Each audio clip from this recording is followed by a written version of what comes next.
el rockero de Tijuana que llegó a ser el padre del rock mexicano.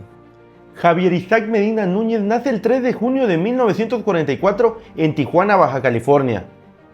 Javier a los 10 años supo que quería dedicarse a la música, y gracias a la cercanía con los Estados Unidos, escuchó la música de John Lee Hooker, de Muddy Waters, de B.B. King, de Jimmy Reed, empapándose del blues estadounidense en ese entonces. Primero aprendió a tocar la guitarra y el piano. Después, a unos compañeros de la escuela, que actualmente es la Casa de Cultura de Tijuana, todos ellos, rondeando los 14 años de edad, les enseñó a tocar diferentes instrumentos. Es así como en 1957 nace la banda TJs, comandado por Javier Batis. Comenzaron a tocar en fiestas y tardeadas, pero conforme fueron creciendo se incorporaron a los centros nocturnos de la Avenida Revolución, donde tocaban cover en inglés para público mixto de mexicanos y estadounidenses. La escuela de la vida fue la que hizo tocar cada vez mejor y tener un gran nivel musical. En una de esas presentaciones del Parque Teniente Guerrero de Tijuana, llegó una señora con su hijo, preguntándole a Javier si podía ser su maestro de guitarra. Ese chico era ni más ni menos que Carlos Santana, quien incluso llegó a tocar el bajo con los TJs antes de emigrar a su familia a San Francisco y convertirse en uno de los guitarristas más reconocidos del mundo. Los escuchó el señor Vallejo, encargado de buscar talentos para la caravana Corona, y gracias a esto, los TJs fueron invitados a tocar en diferentes partes del país. El grupo dejó registro grabado de esa etapa en los sencillos de 45 RPM, Noches Tristes, Nocturnal de 1959 y El Twist Despacio. En un viaje a Tijuana, los rebeldes de rock escuchan a Javier Batis en el convoy, y es en ese momento que quedan impresionados con su ejecución y presencia. Así que cuando Johnny Laboriel dejó a los rebeldes, inmediatamente pensaron en él para sustituirlo. En 1963 Javier viajó a la Ciudad de México por invitación de los rebeldes, sin embargo, no se dio la química necesaria. Los rebeldes del rock presentaban esa primera generación que había puesto de moda en México el rock and roll, un grupo con poca capacidad para desenmarcar el control férreo de las discografías y además desfasados en el tiempo con respecto a los rock and rolleros originales de Estados Unidos. Por otro lado, Javier se encontraba actualizado en cuanto a las novedades y cambios que surgían en la contracultura anglosajona, y estaba más empapado en el espíritu negro de esta música manifestada en el rock and roll. Ni los rebeldes estaban listos para los nuevos géneros, ni Javier estaba dispuesto a tocar rock and roll en español. Es conocido su afirmación de que cantar en español lo hacía sentir como Tintán. El hecho fue que, al no quedarse en los rebeldes de rock, decidió permanecer en la capital del país, integrándose al circuito de los cafés cantantes de la ciudad del país, y creando una nueva banda, Javier Batis and the Famous Thing. Los acompañaron Ángel Miranda en la batería, Ramón Rodríguez en el bajo y Héctor Martínez en el órgano. Su aparición en la escena del centro del país sería determinante para los cambios que a partir de entonces se desarrollaron en el rock mexicano. Javier Batis anticipó mucho a lo que se le llamaría la onda chicana. Se le conocía como el Brujo por la manera en cómo tocaba la guitarra y cómo cantaba, por esa peculiaridad de su voz que era muy rasposa, generando dimes y diretes entre la sociedad conservadora de entonces. Entre sus nuevos seguidores se encontraban pandillas como los Nazis, un grupo de motociclistas de la colonia Portales. Digamos que Javier no solo llegó a la Ciudad de México a mostrar nuevas formas de tocar, sino también una nueva actitud de rebeldía. Ese 1963 grabó para discos Perriles el disco Javier Batis and Famous Thing, que contiene temas como Memphis, California Sound, Little Coffee Shop, entre otros temas. En los siguientes años Javier no dejó de tener presencia en su natal Tijuana, esencial para alimentarse de la música que iba surgiendo del otro lado de la frontera. En la capital le tocó vivir la extinción de los cafés cantantes, pero aún así se integró fácilmente a los centros nocturnos como la Terraza Casino, donde hacía exitosas temporadas. Para 1968 ya era una de las figuras más famosas del espectáculo mexicano. Afuera de los lugares donde se presentaba se aglomeraban artistas, políticos, intelectuales, científicos, guaruras, golfos y snobs. Javier Batis cuenta que tuvo una amistad con Jim Morrison, con el Rey Lagarto. Fue una amistad que empezó en Los Ángeles, California, donde tuvieron su primer acercamiento, donde dicen que tuvieron un contacto de amistad pues mutuo. Y fue por eso que cuando los Doors tuvieron una visita ocasional acá a la Ciudad de México durante 4 días, Jim Morrison fue a buscar a Javier Batis, el cual se encontraba a escasas cuadras de donde se presentaba todos los días, en la terraza. Es ahí donde, dice Javier Batis, compartieron noches de pláticas, de unos tragos, de pasarla bien. Fue eso, una amistad, la cual, cuenta Javier Batis, fue muy genuina. Ese mismo año, caracterizado por tensiones políticos muy fuertes entre los jóvenes y el gobierno mexicano, lanzó el disco Batis and Hit, editado por Discos Orfeón. Contiene los temas Aquarius, Kansas City, Blue Monday, Bye Bye Baby, entre otros. Lo acompañaron Ramón Rodríguez, Esteban García, Jorge Loan en el bajo, Norberto Duarte en la guitarra, el grupo Los Shakes y su hermana Baby Batis en la voz y los coros. En 1969 se presentó ante 18,000 personas en el Alameda Central, contratado por el Departamento del Distrito Federal.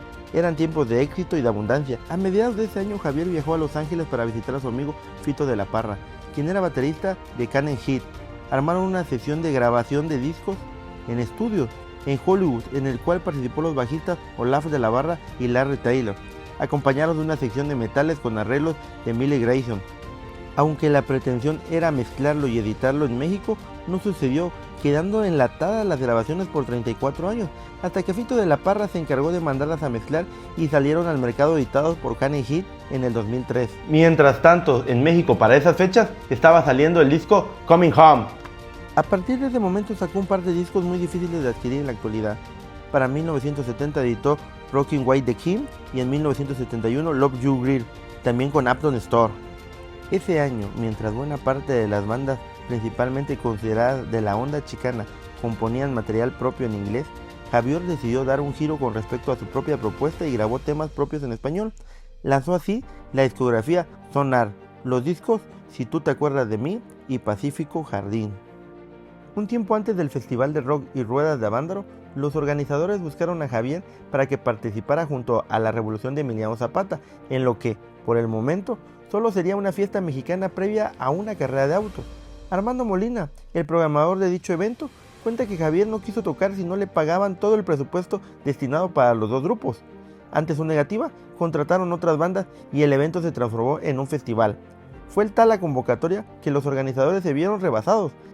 Javier Batis, prediciendo la relevancia que el concierto iba a tener, decidió acudir de último momento. Salió de la presentación que esa noche tuvo en la Terraza Casino y se dirigió a Avándaro, pero no pudo llegar por la gente que llegaba desde todas partes y bloqueaba las carreteras. Al contexto de tensión política a partir de las protestas juveniles, le siguió una cadena de acontecimientos que el gobierno aprovechó para dar un golpe certero a las congregaciones juveniles. Con el apoyo de los medios masivos de comunicación, se prohibió el rock durante prácticamente 3 lustros. En consecuencia, las discografías dejaron de grabar, los foros dejaron de contratar a los rockeros, orillándolos a tocar en los famosos hoyos funkis. Ya para 1973, Javier lanza su disco Batis y su onda, con Discos Orfeón. Con covers en inglés, lo acompañaron Jorge Loan en el bajo, Juan Santos en la batería, Macaria y Baby Batis en las voces, Leonardo López en los teclados y Héctor El Martínez en la guitarra. Javier siguió tocando en diversas plazas del país e integrándose a los hoyos funkis, ubicado en las crecientes periferias de las grandes ciudades. Su público ahora estaba conformado por jóvenes de los estratos socioeconómicos más bajos. Hubo frecuentes abusos de los empresarios que sabían con esa capacidad de un ambiente de prohibición y racías. En 1978 grabó, también para Orfeón, Ella Fue, un disco en el que combinó temas de rock latino en inglés y en español. Lo acompañaron Jorge García Castil en el bajo, Baby Batis en la voz y los coros, y como invitado especial, Johnny Laboriel. En 1983 tocó el turno de disco Esta Vez, editado por Discos Fotón, conteniendo temas en inglés. Lo acompañaron Jorge Rosell en el bajo, Claude Charrier en la guitarra, Oscar Ceseña en la batería, Jorge Luque en las congas y en los coros Baby Batis, Diana Batis y Rosalba. En 1985 saca su disco Radio Complacencias, también con Discos Fotón. En este disco tocaron Jorge Rosell en el bajo, Claudio Charrier y Miguel El Moreno en la guitarra, Oscar Ceseña en la batería, Juan Solórzano en las congas y en los coros Baby Batis, Norma Valdés y Marilú Vano. Contó también con la participación especial de Rodrigo González en la guitarra y la armónica. Llegaban nuevos tiempos de apertura por parte de los medios y las discografías hacia el rock. Los años de prohibición se disolvían y los conciertos volvían a los antros y grandes escenarios. Estaba por comenzar la campaña Rock en tu idioma. En 1989 Javier hizo algo curioso, ya que sacó con la discografía RH un nuevo disco con temas en español al que llamó Esta Vez, como su disco de 1983, pero siendo otro en realidad. La mayoría de los temas son de su autoría. Aquí lo acompañaron Rafael Miranda en el bajo, en los coros Baby Batis, Diana Batis y Oscar Ceseña. Y por último Alejandro Vázquez en la batería, percusión, metales y coros. En 1994, Javier decide regrabar su disco Si tú te acuerdas de mí, esta vez con Discos Denver, el cual dicho disco había salido grabado en 1971. A partir de Si tú te acuerdas de mí, comenzó una etapa muy productiva con Discos Denver. En 1996 sacó el disco Me gusta el rock, con una mezcla de temas ya grabados por él, pero nuevas versiones y junto a nuevas canciones. En esta producción lo acompañaron Rafael Miranda en el bajo, Alejandro Vázquez en la batería y su hermana Baby y Diana Batis, junto a Oscar Ceseña en los coros. Para 1997 grabó el que se convirtiera en uno de los temas más importantes de su carrera, mismo que le dio el nombre al disco, La Casa del Sol Naciente. En este lo acompañaron Jesús Corona en la guitarra, Elohim Corona en la batería, Aarón Cruz en el bajo y contrabajo, Baby Batis en los coros, Antonio el Negro Peregrino en los bongos y Pedro Barragán en el sax. Ya para 1998 editó Tierra de Nadie. Recibió el siglo XXI con el disco Metromental, producida por Tony y Beto Méndez, colaborando con Alex Lora, Lalo Toral, Guillermo Briceño, Nando Estebané, Fernando Bajú, entre otros. Ese año también participó en el disco Boogie 2000 de Kanye Hit, tocando la guitarra con ellos en un tema, por lo cual se presentó con ellos en diversos escenarios en Italia. Para el 2001 se desveló un busto en el Museo de Cera de Tijuana. Ese fue un año de mucho trabajo y homenajes. También lanzó con Discos Orfeón el rock de los años 60, con temas grabados para esa discografía al final de los años 70, pero sin haberse editado hasta ese momento. Para el 2002 fue un año prolífico para Javier, ya que sacó los volúmenes 1 y 2 de la serie Del Baúl del Brujo, donde regrabó viejos temas de su discografía. Participaron Jorge Alarcón y Hugo Sánchez en el bajo, Felipe Chacón y Beto Grado en la batería, Rodrigo Levario en la guitarra, Salvador Ramírez en la percusión, Víctor Camacho en la armónica, Baby Batis, Patti Tanús y Claudia Madrid y Maggie Vera en los coros, destacando la participación del guitarrista Felipe Sousa. También ese año dio un concierto en el Zócalo de la Ciudad de México, el cual quedó registrado en los discos en vivo del Zócalo 1 y 2. Lo acompañaron en ese concierto Aarón Cruz en el bajo, Salvador Ramírez en la percusión, Felipe Chacón en la batería y Baby Batis con Claudia Madrid en las voces y coros. Tras el éxito de los volúmenes 1 y 2 del Baúl del Brujo, en el 2003 Javier saca el volumen 3 y 4. Ese año también salió el disco de Javier Batis, The USA Session. Para el 2004 salieron los volúmenes 5 y 6 del Baúl del Brujo, esta vez con la participación del ingeniero de sonido Mauricio Massetti. Ese año se realizó la gira Mexicanos al Grito del Rock por toda la República.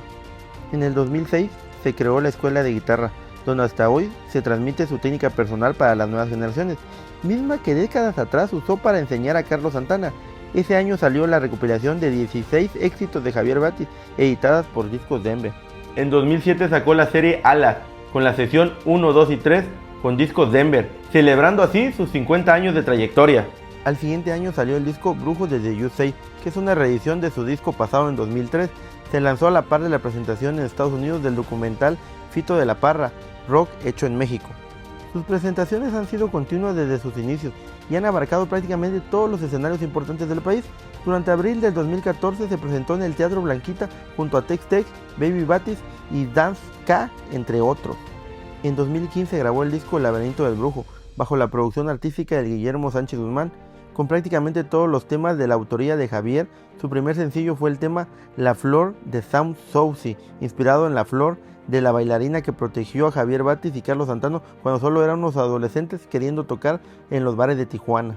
El 14 de julio del 2015 se desveló la rampa de Javier Batis en la ciudad de Tijuana, Baja California.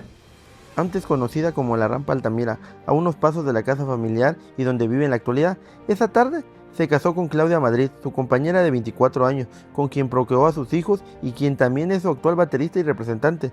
Lo hizo frente a la escalantina de la Casa de Cultura de Tijuana, donde estaba su colegio de la infancia y donde tocó por primera vez ante el público 58 años atrás. En la ceremonia cantó su hermana Baby Batis. Y fue así como hace unos días, este 14 de diciembre del 2024, Javier se nos había ido, se nos había adelantado.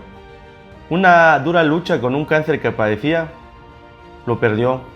Se le fue complicando con una neumonía que ya tenía meses anteriores. Y pues el maestro se había ido. El padre del rock and roll se nos había marchado. El pionero. Lo anunciaba su esposa en las redes sociales. Pero Javier nos había dejado algo, que era su música, su leyenda, ¿sí? Su constancia, su ejemplo y cómo una persona puede llegar a ser una gran figura en la música. Esto fue la historia de Javier Batis. Y escríbeme si quieres que hablemos de otras historias más de música. Se despide de ustedes, su amigo Chacón.